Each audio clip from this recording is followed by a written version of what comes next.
water. Make a ram bam bam bam with plenty rubber. Elijah, send down fire.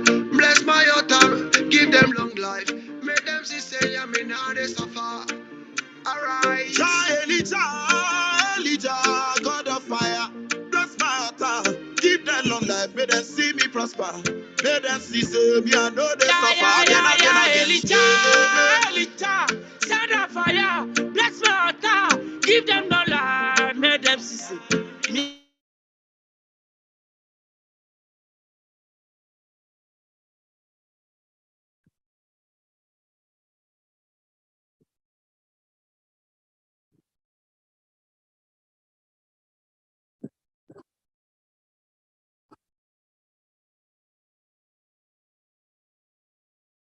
Hello, everyone. You're welcome. Thank you so much for joining us today on our free mental health training. Thank you all. Thank you guys for joining. We really appreciate the time. And my name is Adura Liri Ladipo, and I'll be your host for today.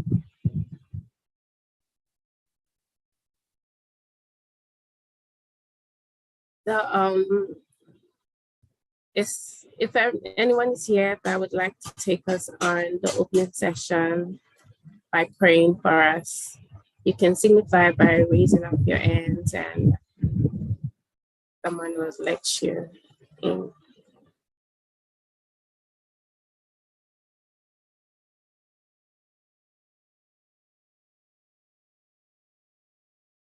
Can someone please pray for us before we continue?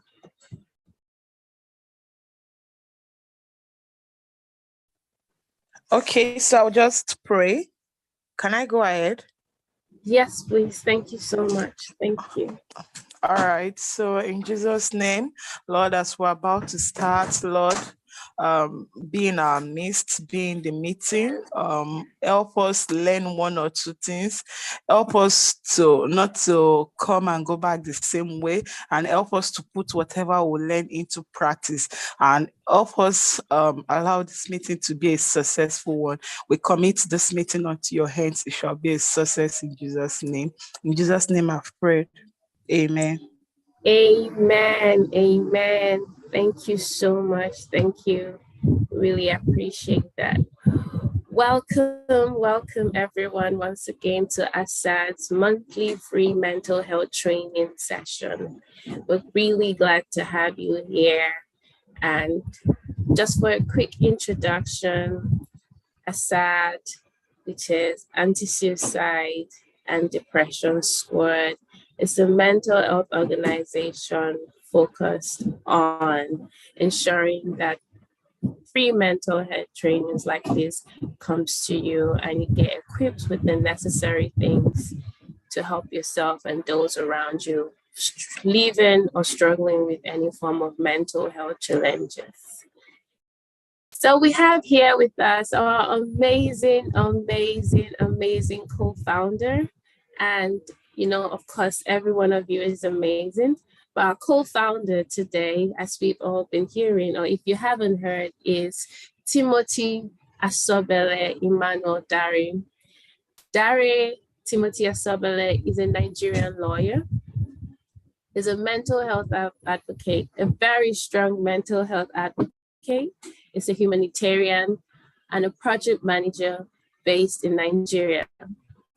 He is the founder of the Executive Helping Initiative and also ASAD, which is organizing the free mental health training today.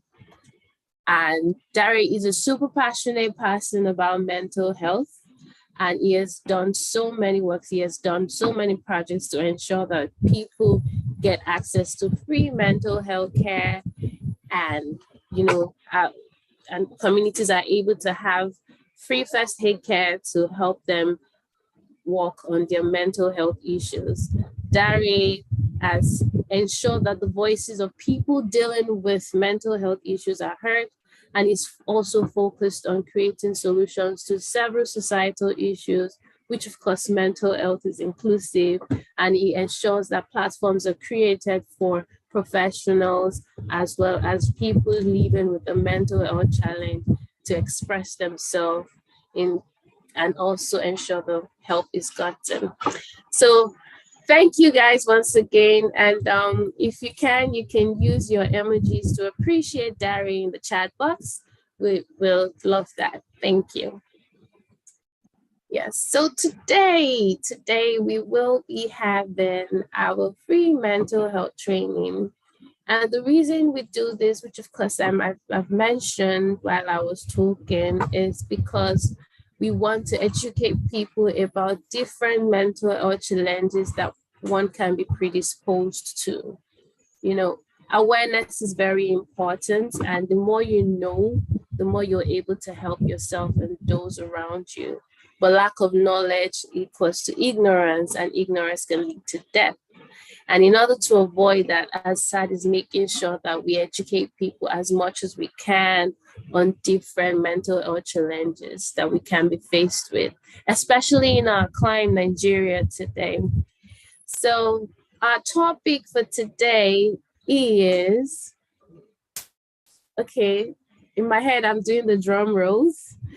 So does anybody know our topic for today? Do you want to help us? Do you want to say something about the topic for today? Does anybody know the topic for today? You can signify by using the emoji to raise up your hands. Anyone? Anyone? Anyone there? Hi, can you hear me? Yes, I can. Thank you. Okay. So our topic for today is neurodevelopment disorders. We'll be talking about the diagnosis, the treatment, and how we can seek help. Fabulous, fabulous. Thank you so much. Thank you so much. Welcome. Right. I'm sure we've all heard about that, or I'm sure a lot of us have not heard about that. So we have with us an amazing professional. He is skilled in ensuring that this knowledge we need today is being passed across to us. So with me here today is a doctor, right? I'm calling him a doctor because he's a specialist in the field. So he's a certified developmental psychologist. His name is Adeniyi Ojuope. Please, you can use your emojis to appreciate our guest for today. I hope we're doing that. You can use your emojis. At least let us encourage him. Let us encourage him. Okay, thank you. All right, so with us here today, as I mentioned, is Adeniyi Ojuope, and he's a certified developmental psychologist, and he has had over 3 years of experience in the training and practices of mental health professions. And he studied at the Adekunle Ajasin University, Akungba in Nigeria for his BSc degree, and for his postgraduate degree, he had that at the OAU, that is the Obafemi Awolowo University, Ife, also in Nigeria. He has so much interest in using his knowledge to impact humans' development and also to promote mental health. And he also ensures that the practice of clinical psychology courses which he has studied is being passed across to people, right? So Adeniyi Ojuope has worked with both private and government-owned mental health institutions, and currently he is a developmental psychologist and a research analyst and is working with Elite Life Management Consulting in Abuja. Is a member of the research and analytical team of Mental Health Supportive Initiative, Ife Osun State. He has been involved in several mental health crisis interventions, such as suicide prevention, psychological first aid, and also is a researcher that has been involved in severe statewide research, both as a principal investigator, a research assistant, and an analyst and a field officer. And his name has also been published in several articles. That means he does research works, ensures that, is findings are validated for us to use as mental health practitioners. He has interest in workplace diversity and gender equity. He is also a member of the American Psychological Association. So please, please, please, can you just use your emojis, like I said, to welcome our guest, Adeniyi Ojuokwe. He's going to be educating us on things related to the neurodevelopmental disorders that we're learning here today. The interesting thing about this topic is that it is very, very evident amongst people in Nigeria, but the knowledge is not widespread. A lot of people do not know that they or someone they know might be living or struggling with this type of issues, and they don't even know what to look out for. They don't know the signs, they don't know the symptoms, they don't know what the disorder entails. But today here, you're opportune to listen to our guest, who is going to fill you with so much knowledge. So I want to encourage you to get a pen, a paper, and also ask questions. There is nothing like ignorance here, especially when you're asking questions, because you are going to be corrected. You're going to be decked with the adequate knowledge you need. So please use the chat box to ask questions. And if you would want to speak, you can raise up your hands with the emojis and someone would unmute you to speak. Also in this session today, we're going to be having a breakout session that is that means after our speaker has spoken and educated us and we've asked enough questions, we're going to have a 30-minute breakout session where you're going to be split into groups and you can interact on the topic that has been discussed on this main chat. Here and in your breakout session, you can express yourself as much as you want to. You can network with people, you can exchange context. You know, you don't know who is there, you don't know whose content might be relevant to your field of work or might be of assistance to you. So I'd encourage you to just utilize this opportunity and make use of the breakout session well. So I'm going to have our guests come on right now to speak with us. So thank you very much, Adeniyi, for coming. Please welcome Adeniyi once again.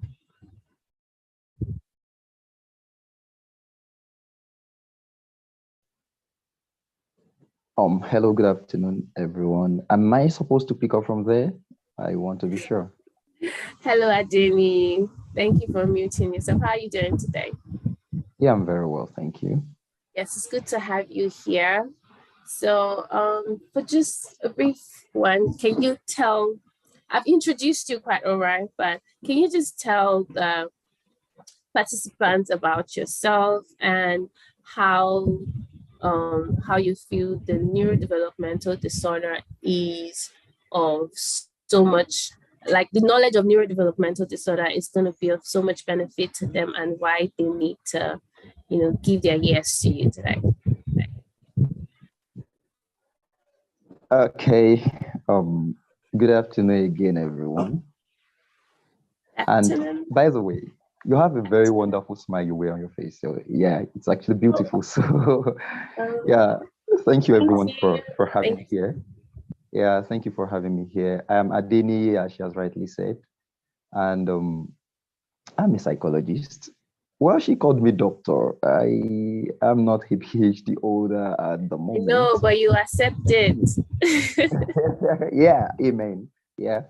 All right. So I'm a practitioner. But as much as I'm in the research, I'm also in the.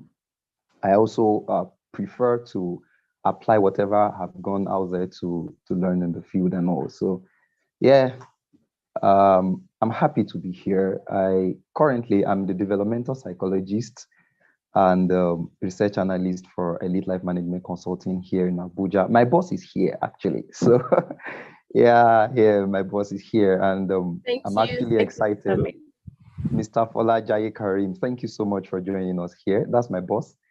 Okay, Yeah, thank he, you, he Mr. encourages. Falache, Karim, Yeah. for coming. We really appreciate you giving time to this program and would hope to learn from you. Trust me, you will learn a lot from him. Hopefully, he stays with us to the end. So, yeah. So, basically, I think that's where I am. Is there any other thing I should say for now Okay, until I so you start? can so you can just delve straight into the neurodevelopmental disorders. Tell us what we need to Oh, know. Tell us what we okay. need to know. Tell us how it's of relevance to everyone here, and just break it down to the diagnosis, the self-help, and everything. Everything, like we're ready to learn completely. Okay. Okay. Thank you, everyone. I will actually just share my screen, so you will be seeing less of my face for a while. You'll be seeing less of my face, so I will be sharing my screen with us. I should be doing this from my laptop, but one way or the other, something's just messed the whole thing up, so I had to use my phone. So I hope you can bear with me. Can everybody hear me? If you can hear me, maybe you just use maybe an emoji or something that will tell me that you're with me. All right, so that's it. I will start by just doing a little talk about the neurodevelopmental disorders and the most common ones that I think we average Nigerians or most people in Nigeria what they experience and all. All right, but I want this to be as interactive as possible. So if you have your questions, I might take 25, 30, 35, 40 minutes, depends, but I won't exceed 40, 45 minutes, of course. But I want us to note down questions. And this is a disclaimer, by the way, for some of us who are probably not mental health experts. I may be using some terminologies. I'll try to be as simple as I can, but you can't talk about neurodevelopmental psychology without talking about some things that kind of look like science, core science things, or maybe strange to some of us, by the way. So I'll talk a little about, maybe I will mention something like CNS, the central nervous system, a number of organs in the brain, in the body, some brain, something and all. So, but don't be scared. I'll most likely use examples to explain what I'm trying to talk about. All right, so let me just share my screen, then we'll just continue. Okay.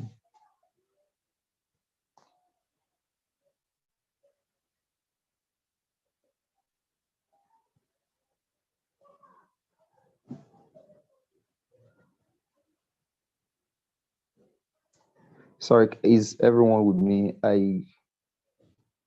Still with you, very much with you. Okay. I'm trying to share my screen from here. I have the document opened already, so I'll just go there.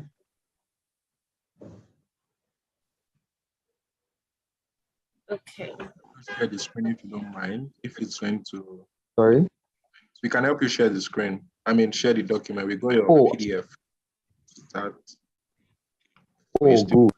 I would like that very much. But can you see my screen here? Yeah, we can see your screen clearly. But if you'd want us to share it, like Darius mentioned, do that. Okay.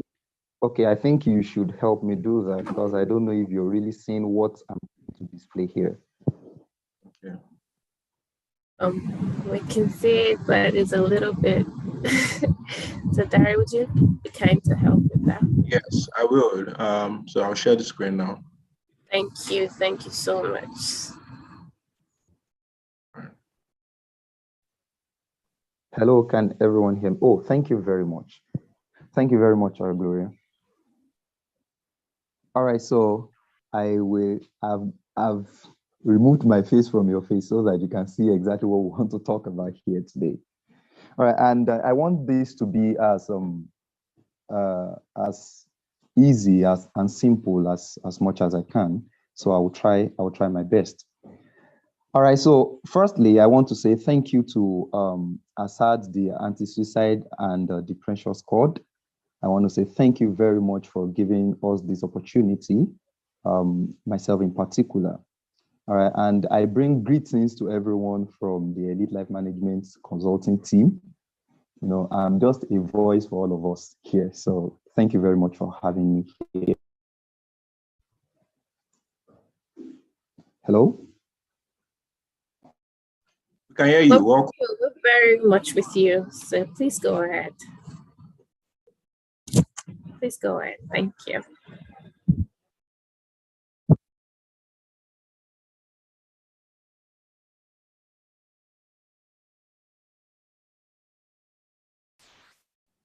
Mr. Adeni, your mic is muted, so you need to unmute your mic in case you are talking.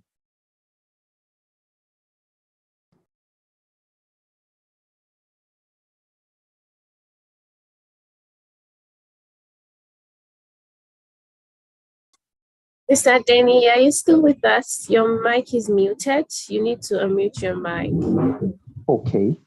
Okay. Is the app kind of playing around with me? Can everybody hear me? Perfectly clear. Oh, very good. Clear. So now I'm here. All right. So okay, great. Yeah, I'm here now. So can you just help me skip to the next slide, since we seem to have read what I'm here to talk about. All right, so just an overview. We'll be learning maybe a little bit of literary definition of what a neurodevelopmental disorder is. That is NDD. And I'll just highlight about 4 NDDs, then just maybe focus more on the 2 that seem to be more pronounced, especially in a place like Nigeria. So then for each of them, we'll look into the symptoms and the conditions for diagnosing them, then the treatment, possible treatments, both behavioral and probably medical. And the most important thing, that when you identify these things, since you're not a professional in that line, what should you do? How should you seek help and all? All right, so please, the next slide. So what is a neurodevelopmental disorder? The term looks very long. All right, so it's just something that it is just a challenge that people face, is a behavioral challenge that people face, but you can trace the cause of that challenge to their early life development, maybe prior age 5, most likely. So it's that challenge that they face, maybe as a result of some kind of genetic mutation, something that happened to their central nervous system, something that happened where the mother was pregnant and all. So a lot of those things can cause some mutation in the genes, can cause maladaptive development, so to say, or some kind of development that should not be. Maybe instead of having 10 maybe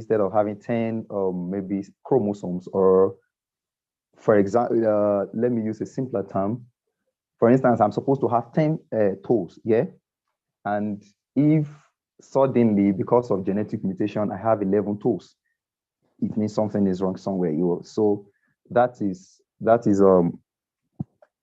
what we're trying to talk about, that if a genetic mutation happens somewhere and it's affecting your behavior, or it's affecting how you relate with other people, it's affecting how you communicate with people later in life or in later stages of development, then we can professionally look into the matter and see if the possibility of the person having a neurodevelopmental disorder. So please help me to the next slide. I will just give a brief definition, then we'll move ahead from there.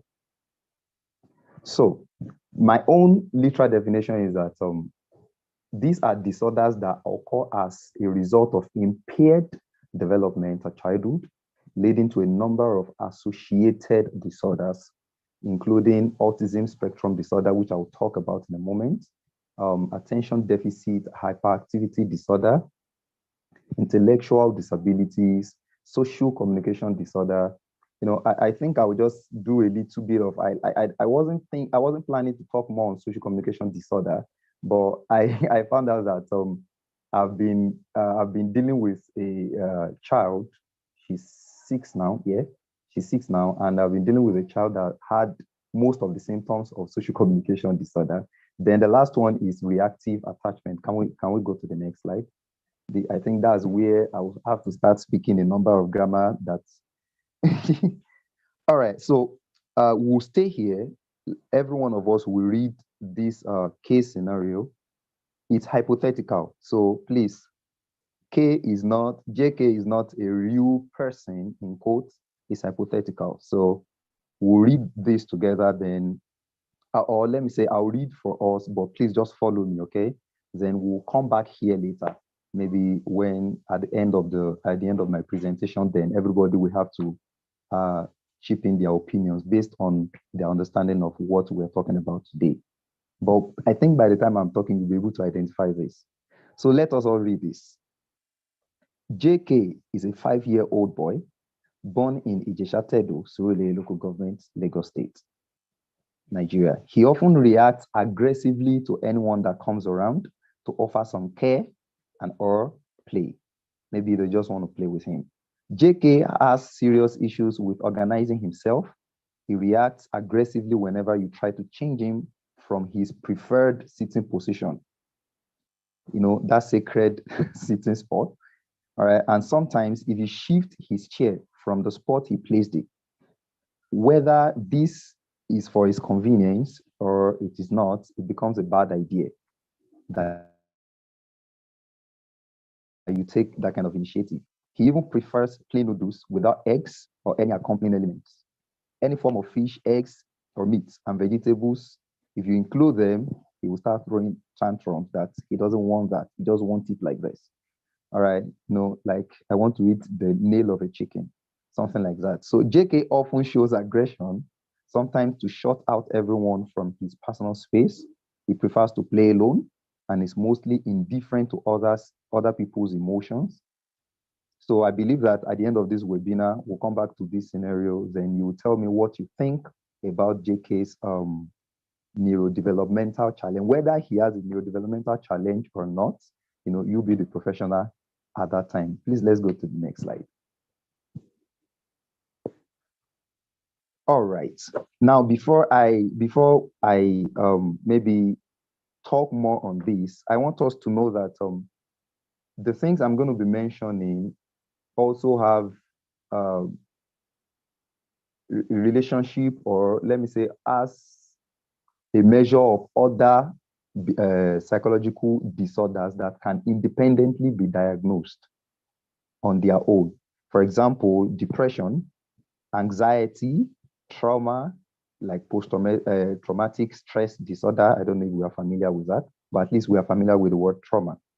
All right, so anxiety, trauma, conduct problems, for example, conduct disorder, all of these issues, you can diagnose them. They can be diagnosed independently. So for us to say, okay, this thing is a neurodevelopmental disorder, then they have to be independent of these ones. For example, you can diagnose anxiety, but if anxiety becomes part of the symptoms you are looking into to create, to say, okay, I think this person is experiencing or is going through this kind of challenge, this kind of neurodevelopmental challenge, it becomes a part of it, but on its own, anxiety can be diagnosed in people.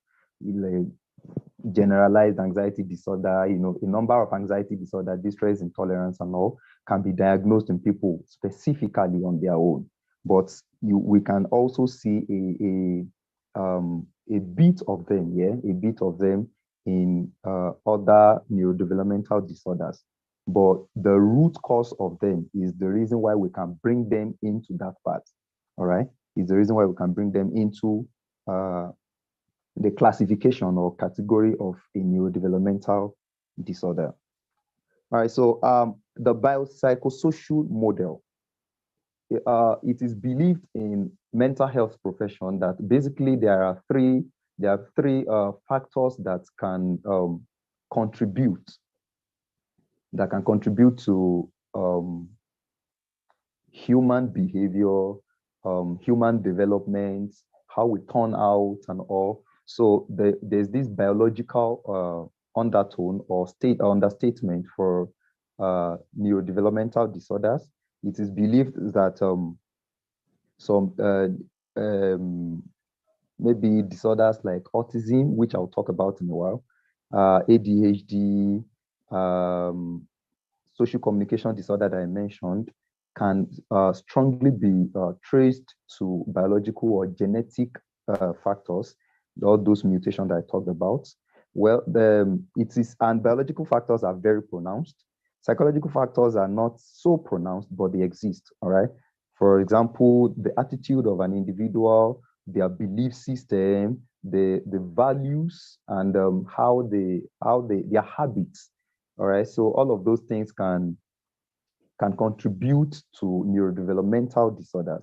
But the most pronounced contributing factor for neurodevelopmental disorder is the biological factors, which is the reason why you have the term neurodevelopment from the word neuron, or the nervous system, so to say. All right, so, and also there are social factors that contribute to this. Maybe when I talk about autism, you will understand the neurotypical movements. All right, so the stigma against people like this can actually lead to a lot of difficulties for them, and which for as at 2021, the Center for Disease, CDC America, they carried out a study and found out that in more than 50 million children, they found out that autism rates is increasing, and that now it is like 1 in every 54 children, and which was not so initially, in like 1980, 1979, 1982, 1981, thereabout. The rate was like 1 out of every 3,330 something children, 33 children. But you can say maybe there is access to technology, there is access to more data now. Data is increasing and growing every day. So maybe that's why, and people are beginning to acknowledge mental health. So more people are coming out. So maybe that's one of the reasons why it looks like there's an increase. All right. Okay. So that's why it looks like there's an increase. Can you please help me go to the next slide?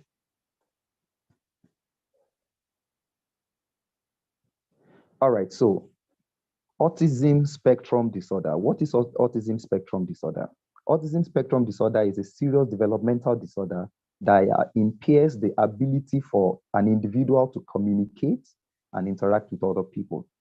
All right, so it might find expression in speech, it might find expression in anxiety, it might find expression in how they want their things to be. It might find expression in how they move, some stereotypic movements. Have you ever met, if you have ever met children, or you have come across children, or have seen a movie where a child just have these repeated movements, maybe, for example, flapping of the hands, they want to say something. Oh, I'm not in this situation. I'm not in this situation. I'm not in this situation. Many times it's connected to it. You can link it to anxiety, but the challenge is they do that because of something that is lacking in their nervous system, or in their the nervous system, the central nervous system more precisely. So I put this picture here, autism spectrum disorder. This girl is like, I prefer my company, my teddy needs to face this way. All right. So if people like that, if they put their teddy bear maybe facing a particular part of the room, if you come there and feel like, okay, it's not fine this way, and you help them adjust it, they may just start getting aggressive. No, that's not the way I want it, and all. So it happens like that. The same thing for male. All right. So, and I mentioned the group prevalence the other time that it is 1 in every 54 child, in every 54 children. All right, so please, the next slide. I wish I was doing this myself so that I will be able to move. But yeah, thank you very much. So we'll stay a little longer here. Can everybody hear me, please? Yes, sir. Oh, thank you very much. All right, so we'll stay a little longer here. Autism spectrum disorder, from the word spectrum, which means it's like from an end to another end. But basically, we can categorize it into two. All right, so we have the symptoms, we can categorize them into two. The first one is impaired relationships and communication, which I want to talk about now. One of the things you observe in children with autism spectrum disorder is that they have difficulty with reciprocal interaction. So when you're talking to them, they can just be there and be looking at you, and not like they don't have what to say, but they just have difficulty in communicating back what you are saying to them. And they also have difficulties understanding the thoughts and the feelings of others. This comes to why some persons will grow, and maybe during their adolescence or in their adulthood, later stages, you find out that you can tell them things, but it is very difficult for them to see it from the perspective. They cannot empathize. All right, so they are very low on empathy. It's one of the manifestations or expression of autism spectrum disorder. Impaired facial recognition and eye contact, reduced sharing of emotions, limited social initiation. One of the challenges children with autism spectrum disorder have is they can be with you for 4 hours and they won't be able to initiate conversation. It's not because they don't want to, but because it's just not something they know how to do.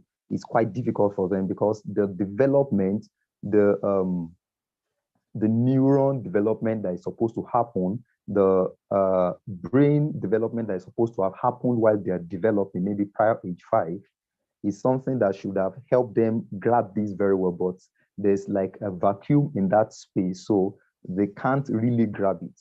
All right, so then difficulties with pragmatic use of language. There's this example I like using often. I learned it somewhere. Someone said, I don't know, is it this series, Sheldon? Is it Sheldon or something? He made a statement somewhere. He said, you can actually not enter my shoes because you have the feet of a toddler. And you can actually not be in my shoes because you have the feet of a toddler. It's a metaphor that try and be in my shoes, put yourself in my shoes. We often say that, but the man was responding like, no, you can't, I can't come into your shoes. I can't be in your shoes because your legs and mine are not the same. The size of your legs is not the same, with mine. All right, so they take things literally. And they have difficulty trying to understand what you intend to say. So this is your thoughts. This is the area. This is the picture you are trying to paint with your words. They are hearing you, but they can't really get the depth of what you're talking about. All right, so they have difficulties in understanding humor and non-literal speech, as I said earlier. They have atypical speech, like their volume, intonation, rate, rhythm, or the pitch. So they want to tell you they don't like something. Recently, we met with a young man and we were talking to him about assertive communication, just trying to teach him that skill. And we found out that he's trying to be assertive, but the body language, the tone, everything is just low. You want to tell someone that, sir, I don't like what you're doing to me. I feel it is unfair to me. You say things like that, and instead of using that kind of tone and demonstrate what you're trying to do, both hands are just on his on his laps, and he's talking like, sir, if you can hear me very well, I had to lower my tone now just to demonstrate what I'm trying to talk about. The young man was like, sir, I don't like what you're doing to me. And I think you're picking on me. I think this, I think that. And we're like, okay, this is good, but you have to watch your tone, something like that. So majorly, they have these kind of issues, and it's as a result of autism spectrum disorder. All right. And you can trace it back to their development.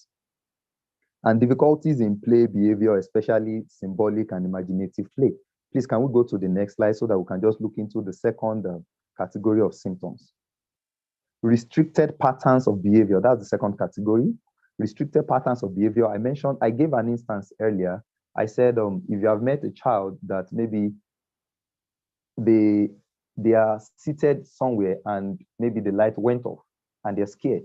When maybe by the time you put on the light again, maybe the generator comes on or something, especially in an environment like Nigeria, we are used to having light going off.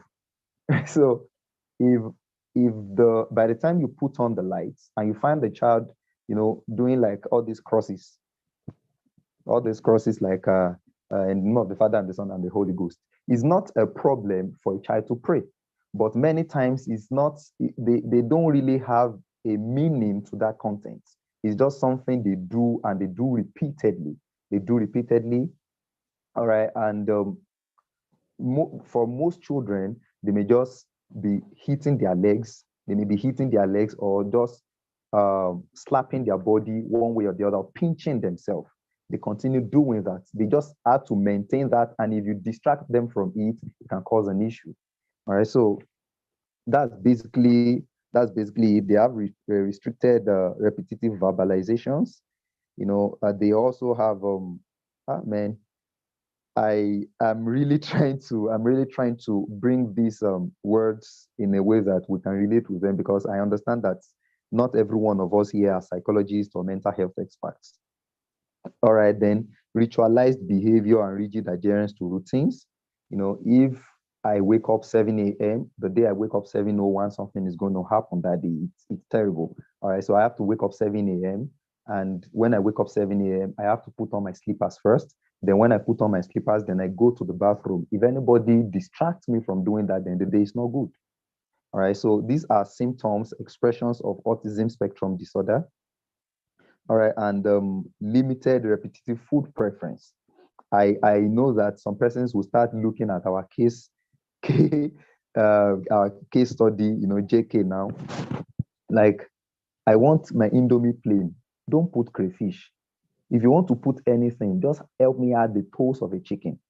Like 3 toes. Anything more than 3 toes, I don't want. Anything less than 3 toes, I don't want. So I need 3 toes of a chicken. Then, yeah, basically that's all. If you put meat, if you put egg, if you fry egg, if you put anything, I don't want it.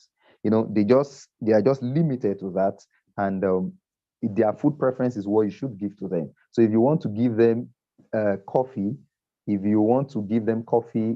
have to pour a particular measure of milk. If it's more, it will be too tasty for them. If it's less, it will taste like shaft in their mouth, and also things like that are actually symptoms of autism spectrum disorder. They may over or underreact to sensory stimulation. All right, so maybe you're around them and you pinch them. And one way or the other, they look at the skin and, the normal reaction should be like, okay, remove the hand first, or maybe they touch something very hot. So it's going to be like, okay, withdraw first, then, okay, what's the problem here? But normally they might just get hurt and like, it will look to you like, okay, the receptors of that particular part of their body is like technically dead, not dead, but technically dead. That is, it takes a lot of time for them to respond. So the communication between the receptor in that part of their body and the system, the center that coordinates the activity in their brain, the communication takes a longer time, so they don't feel it on time.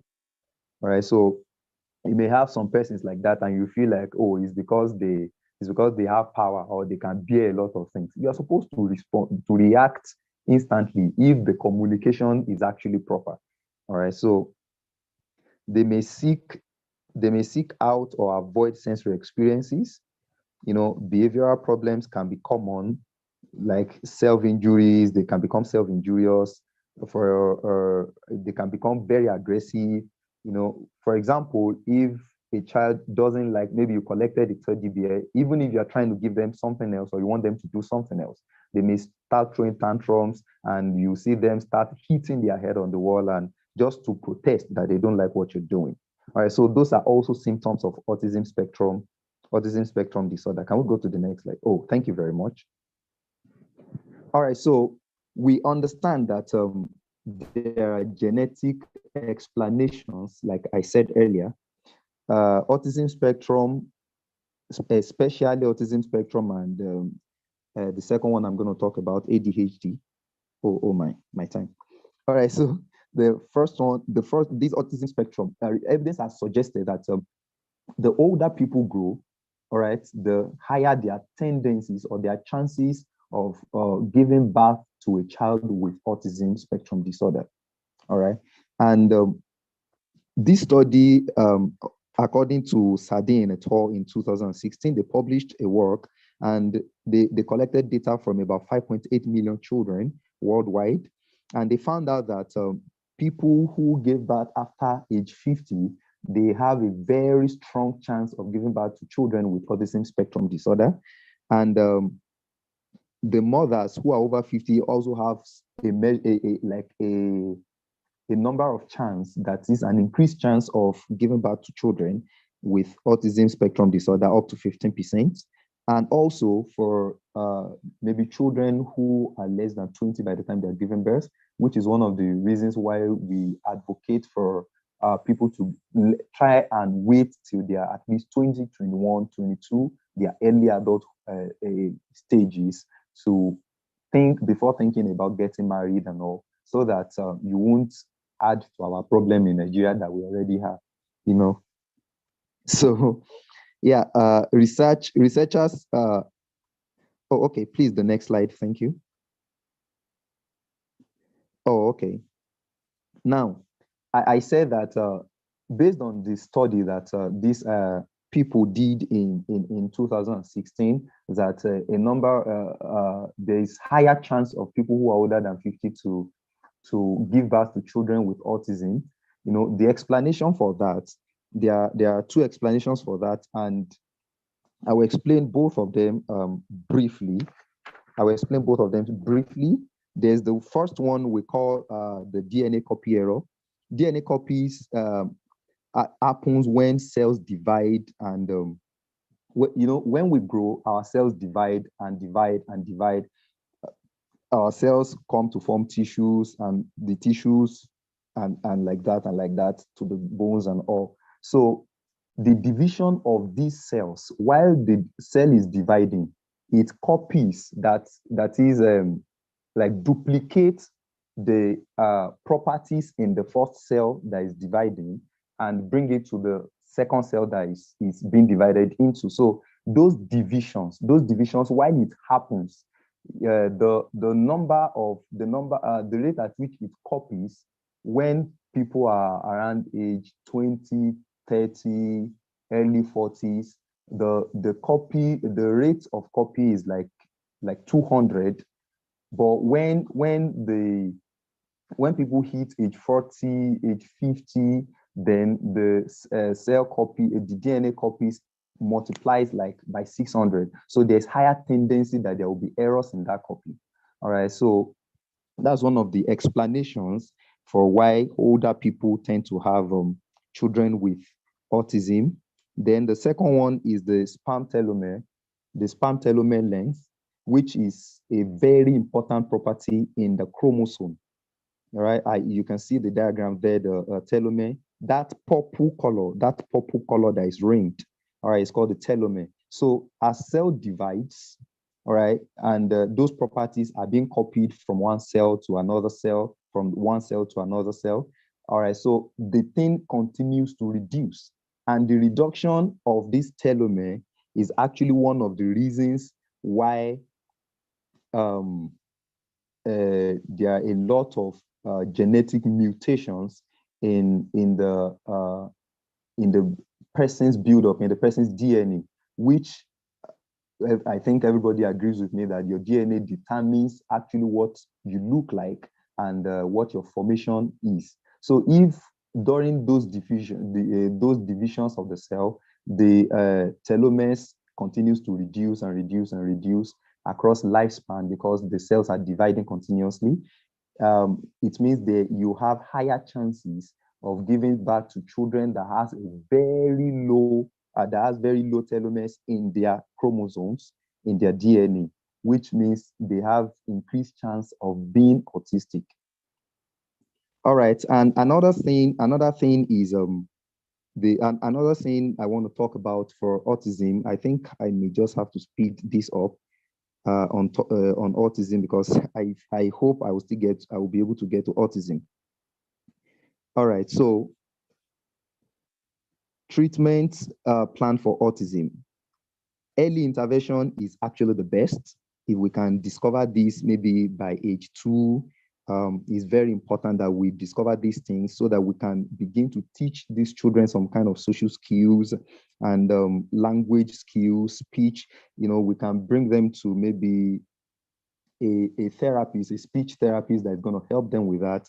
And another thing that can be done is you seek the service of a professional, mostly applied behavior therapist. All right, so that the person can conduct applied behavior analysis and do a lot of intervention for the child. And the treatment is often includes emotional regulation and social skills training, like I said earlier. Family-focused therapy is very, very important because children with autism spectrum disorder often display a lot of negative behavior, some kind of behavior that we do not like. All right, so it is important that the parents are aware of this, so that they can understand the symptoms. We carry them along so that when these children are exhibiting these characteristics or these symptoms, they will be able to understand with them rather than criticize or stigmatize them, as is often done in the society. All right, so for adolescents, that's for childhood. For adolescents, one of the things we do for them is to help them, maybe things like occupational therapy, help them with job skills, help them to get a number of other things together for themselves so that they can begin to coordinate themselves in terms of communication. They learn it, they coordinate themselves in terms of organization. Okay, you can start with, okay, this table is scattered. Okay, where do you start with? What do you start with? So carry this one and place it on the right, carry another one and place it on the left, and also. All right, let's rush quickly from here. The next slide, please. Hello, can anybody hear me? Oh, thank you very much. Thank you very much. All right, so the other one I'll briefly talk about this is reactive attachment disorder. All right, it's actually based on attachment principle that was postulated by a man called John Bowlby in early 60s. All right, so it's actually something that surrounds how the initial caregiver of that child, of a particular child, how the initial caregiver responds to them. If a child experienced neglect as an infant, the child will have a lot of difficulties. And one of the difficulties they will exhibit or show in life, in later life or in later development, is that they will be dealing with reactive attachment disorder. All right, so it is like an attachment trauma, something you did not have, but you are just attached to the person. All right, so it's more like a negative attachment. It is something that is not very good for your development, but as an infant, because that's what they were exposed to. All right, so they face that trauma. And one of the symptoms is that you will see them, they withdraw a lot from people. They don't tend to care about other people's activities. They don't feel like, oh, okay, they deserve people's attention. They don't feel like they deserve people's love. They don't feel like they deserve people's care, because that was what they were introduced to. All right, so their initial experience, that's why I use the word trauma. their initial experience that were actually negative, maybe when an infant was crying and the caregiver just neglect the child, nobody pampers the child, nobody calls the child, cuddles the child, which helps a lot for parental bonding. And by the way, for I mentioned there was something I wanted to talk about in oxytocin the other time. It's a particular chemical that helps the development of a child, especially for autism spectrum disorder. But don't go back there. So the pattern of a child, like physical touch, actually helps with bonding. So it is advised. We often advocate for parents or caregivers to make sure that they give this intimate relationship or care to their children. Give a pat on the back, give a peck on the cheek and all. So it helps them. It builds their brain system in a way that their development will be a bit fuller, and they won't have to go through this kind of disorder. But if for people who have these are some of the symptoms you will have in them, I think the slide is available for some of us who might be interested in it. So they have limited positive affects. They have socio-emotional response. Their socio-emotional response to others is very low. So if you're crying, they know you're crying, but it doesn't really go down with them like, oh, okay, it's crying because it's feeling so bad. They may not really get all of those, and it's because of their initial development. All right, so it's something the diagnosis, okay, maybe when you seek the help of a professional will know that, okay, if this thing has persisted for over a year, that is 12 calendar months, then you can categorize it that way. All right, the second one is attention deficit hyperactivity disorder. Broadly, there are two. All right, inattention, that is the person lacks detailed attention deficit, that's the word. All right, so the person doesn't pay enough attention to situations. When you're giving them instruction, they can't sustain attention for so long. When you're talking to them, maybe you ask them to read. For many times when you want to confirm if a child is exhibiting this kind of symptom, is that just give them a book to read and tell them to read the page. By the time they are done with the first 4, 5, 6 lines, they're already looking into something else, or they're already thinking about something else. So you will know they are distracted. All right. They don't always follow through on schoolworks. If you give them, okay, do this, if you give them rules, this is how you should do this is how you should do that, they don't often pay attention to it. And of course, you can see a picture here of this little fine young man who is, others are in class, but the man just feels like, I just want to jump on my locker. I just want to jump on my daddy's car. I want to jump from my bed and see how far I can land, and all of those things. So there are symptoms of ADHD, which is attention deficit hyperactivity disorder. And the neural correlates of ADHD, it's you can trace it to premature birth. ADHD is highly inheritable. That is, for parents who has ADHD, there is high tendency that they transfer the same to their children, and they have multiple genetic markers, and research has identified that genes involved with dopamine and BNDF are also strong contributors to ADHD. And the copy errors that I talked about initially when I was talking about autism can actually undertone for ADHD in people. Can we move further, please?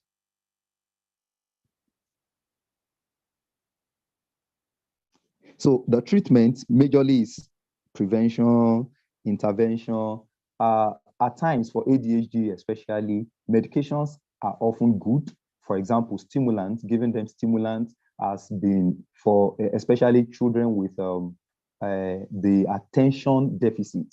All right, but for hyperactivity, you need to see a psychiatrist. So let me not give recommendations specifically. For medications, you need to see a psychiatrist in that regard. But for prevention, all right. Oh, please. Prevention, you have to limit negative social impacts. We have to create healthy forms of sensation seeking, social skills training, singular. Oh, 9 minutes more. Oh, wow. Thank you very much. I see that. All right, social skills training, single player, team sport. Let me just talk a little about this. if you want to help people with ADHD, one of the things we do to help them is you can introduce them to sports like tennis, but it has to be a team sport, which means they have other team members, but they are here representing the team. All right, so they are the one who is doing it, but they are doing it on behalf of the team, which means whatever happens to them in that place, the team will suffer for it. So they have to pay at least, they have to pay more attention to what they are doing, because if the ball passes you, it's your team that lost. So you have to pay more attention. So lawn tennis, table tennis, all of those sports that people can get engaged in also helps in treatment of preventing ADHD or helping people with ADHD. And vigorous exercise every day. Let them do a lot of exercise. Go to field, play ball. Do a lot of skipping, rope skipping, and all. It helps their mind stay focused. And of course, there's one more thing that I didn't put here. Is called mindfulness. We can teach them mindfulness techniques also. If you want to know about that, I think you can reach out to ASADS. Yes, ASADS, and ASADS will connect you with the right therapist and all. All right, so please, the next slide. So now this is where, thank God, I still have about 6-7 minutes. I want us to go back to our case scenario, JK. Now, based on the little things that you've been able to hear me talk about today, what do you think about JK? What are the symptoms that you think, okay, is it more like ADHD, or is it more like autism spectrum, or maybe something else? Can we go to that? I think the third slide, where our case scenario is. Yes, thank you very much. All right, so I want contributions at this point. Then I will just go back to the seeking help. Then I'm done.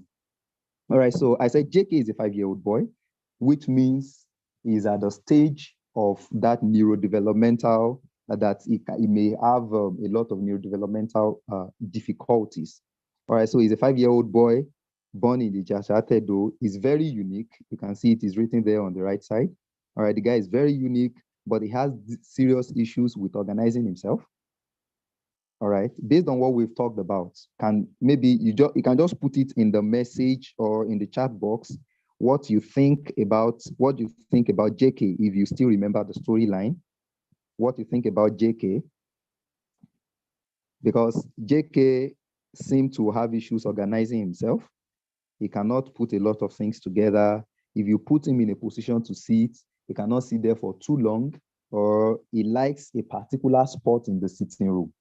That particular spot, if you don't put him there, then there's an issue. That is my space. That is my seat. That is my space. So if you move the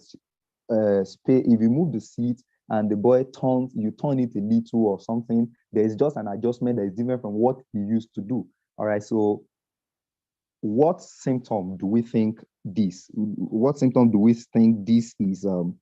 JK is exhibiting? Is it autism? Is it ADHD? You can just type autism. Oh, he's showing behavioral signs. Ken, thank you very much. Let me read for us. JK seems to be dealing with autism spectrum disorder. Okay, that's from Bolu Atife Michael. And Ken Defashakin says he is showing behavioral signs and symptoms of autism. This person is really, really sounding like we should really talk psychological terms. I'm actually trying to explain. I'm trying to do a lot of explanations because I understand that not all of us are mental health experts. All right, so that's very good. Behavioral science and symptoms of autism. Raymond Eromose says JK is possibly suffering from autism spectrum disorder. Wow. He's autistic, autism. Onyeka to everyone, then Damilola Joshua. So thank you very much, everyone. Apparently, the symptoms here are the strong symptoms of the second category of autism spectrum disorder. All right, it's not just focused, the scenario is not focused on how JK communicates with people, rather than JK's reactions and The kind is reactions to aggression, how he wants his things to be done, the kind of routines he's used to, and all. So basically, thank you, everyone. I think that's it about JK's scenario. All of us are correct. I wanted to see maybe other persons we have, maybe some other perspectives, because I mentioned the word disorganized.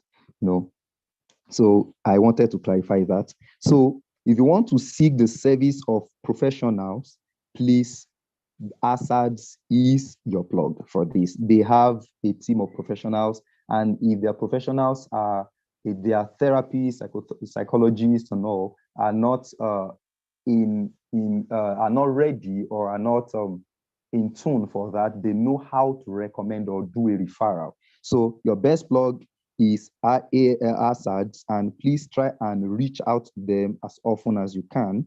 They have a number of free things they can offer you, and they have, I don't know, maybe Gloria will talk about that later, if there are modalities for people connecting or contacting you. But please don't stay in your house and diagnose. All right, diagnosis require that you do objective analysis or objective assessment, which often requires standardized questionnaires, especially for autism, ADHD. So it often requires that. So please don't do your self-medication. All right, so if you observe those symptoms in people, just pay attention to those things and take the child or the individual, refer them to ASADS, then they will know what to do from there. Thank you very much, everyone. Wow. Like, I'm so excited. I don't know, but I'm really excited. Adeni, that was really fantastic. Like, that was super, super, super fantastic. I know I learned a lot, and from the chat box, I can see that a lot of people sure did. And I know the people on our other platforms, and our YouTube platforms, also on our YouTube platform, apologies, also did learn a lot. And it's great. Thank you so much. Thank you. So we don't waste so much time. There are a lot of questions. So we're going to take questions. So you're going to help me out here, Adini. So you're going to unmute yourself again. I'll read I'll help you read the questions. So it is. Okay. Yeah. Yeah. So it's easier for us. But first of all, I hope you all took notes. These things, you find it out. Before I go into the question, I just want to say something. You find it out, parents just, get passively aggressive with their kids, or consciously aggressive with their kids for behaving some type of way, not knowing that these things were inherent, like it was inherited, and they could do something about it. So it's very, very it's very enlightening to know that there are solutions, and that people can seek help with this. And that there's no shame at all in that, because of course Adini is a developmental psychologist. Definitely they see kids with challenges like this, so you can seek help. So to the questions. So first up, I want to ask, I had to write this down. I got it from an external source. So for neurodevelopmental disorders, being before it starts to show its symptoms as what's called a behavior, before it starts to show its behavioral symptoms, how can parents prevent it? What are the prevention strategies? We're talking about self-help strategies now, but what are the prevention strategies before it gets to this point? Okay, thank you very much. Actually, like you said, prevention is preferred, but many times some parents have actually grown up, and they grew up with maybe like autism. And it's important for me to say that actually at least 50% of ADHD symptoms actually disappears with time. Oh, interesting. Yeah. So it disappears with time as people grow older. ADHD disappears. It's just the autism spectrum disorder that the chances are higher especially for people who are older and want to give birth after certain ages and all. Yes. Okay. All right. So the best way to prevent it, many times we talk to parents or intending parents to make sure that their diet is very important. So I think I saw, their diet is very important. I'm writing that down.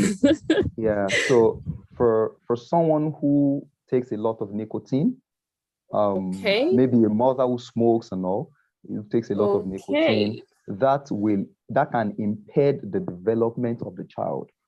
Okay. All right. And I said something about copy errors, which the way that the cell multiplies and divides itself while copying the DNA. Yeah. Right. So mutation can occur when the parent, especially the mother, is used to using some kind of hard drug. That's why they tell parents, please, before you use any drug, see your doctor, especially when you're pregnant. Yeah. So the things we ingest while we're pregnant, all right, they have a lot to do with the development of the child, especially in the first and second trimester. The first trimester is very important. It's very important. The time is the reason why I couldn't talk about from the beginning of the human development, from the day one of conception, actually. All right. So the number of things that are developing from the heart, the brain, the nervous system is the thing that starts first. All right. So that's where at 6 weeks of pregnancy, when you do a scan, you see this little dot, this thing that is beating small. All right. So it shows you that, okay, there's an impulse here. All right. And that's telling you that there's a presence of your nervous system. It may be very difficult to see at that time. So whatever you do to yourself at that time as a mother or an intending mother has a lot of implications on the child. All right. So one of the ways of preventing that is make sure you stay healthy. And if you think you may have a number of neurodevelopmental challenges as a parent that you have understood now, please seek help. All right. So that you can identify, seek help. So that you can identify these things and so that you won't transfer too many things to your child. All right. Because we said that these things are inherited. Some of them are inherited. ADHD, autism especially, can be transferred from parents to the children through DNA or the mother's living habits and all. Yeah. Oh, wow. Okay. So there are other questions related to that. But let me take this one real quick. I think this is short, so you're going to just do this real quick for us.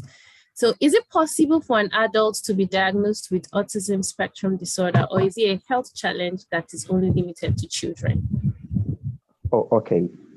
Thank you very much for that question. I was rushing, so I didn't mention that, and it's very important that I'm happy that the person observed that. All right. Yeah. For there are a lot of behavioral issues or disorders that people deal with. All right, but it can only be diagnosed as a neurodevelopmental disorder when the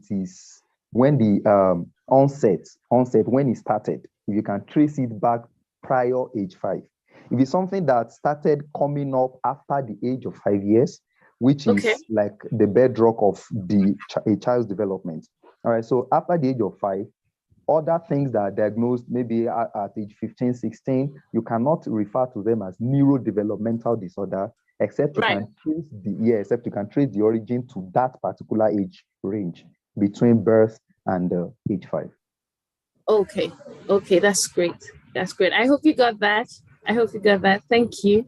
Okay, so there's another one here. Is there any way to make it not happen from parents boosting their sperm? So, the first question I asked you about, the behavioral patterns before it's, before it's showing its behavioral characteristics. So this person is referring to that now, that is there any way to make it not happen from parents by boosting the sperm? Understandably, that the sperm of the man carries the DNA. Yeah. Right. All right. So one of the things you can do is, it is advised that you try to limit how much you give birth to children after the age of 50.